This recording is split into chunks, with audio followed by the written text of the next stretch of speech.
What's up, YouTube? It's George again. Just wanted to give you guys a quick update on the Taco. So as you guys may know, I've taken it out on my first off-road adventure. I went to Peters Mill Run, up there near Edinburgh, Virginia. It was a good trip, you know. This was my first off-road trip, and there was some damage.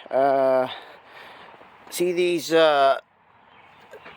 running boards, the supports for the running boards, I must have hit a rock or something. It bent all three back, so I can just repair those. I've already ordered the replacement parts to repair those. Eventually I think I'll get some rock sliders or something, but I did get some pinstripes, if you can see right there, and I got some on the other side as well.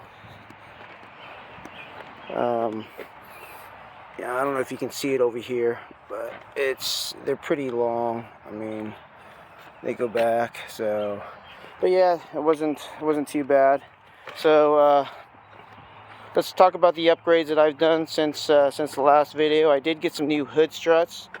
So let me show that to you guys here. So these these make it easier to open up, and I don't have to use the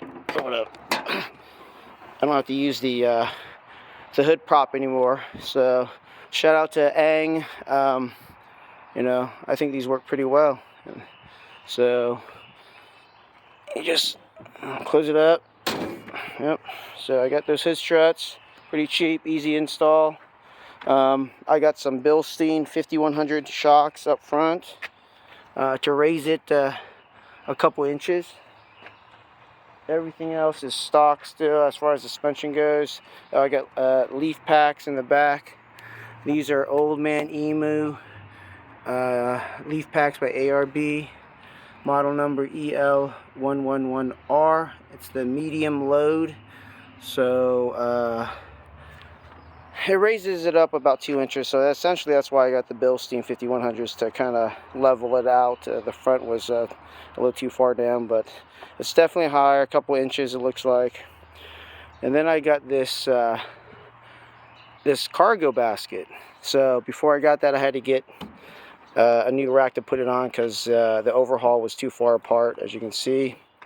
So these are if you have a Retrax Pro XR, this is what you need to get if you want to use these. This is the landing pad 1. This is the Skyline Tower, and these are the Jetstream crossbars. So I had to buy all these. Essentially, they all are sold separately, so you got to get all that. You got the SKS locks as well, and this is the off-grid cargo basket. It's the large version. It's used. I got a good deal on it. Normally it retails for $700. I got it for $300 used, so it's still in very good condition. All I have to do is get the Allen security keys for these, so I can adjust these bars. These bars are adjustable. So, but that's probably it for now. And I will give you another update soon. Talk to you later. Until then, bye.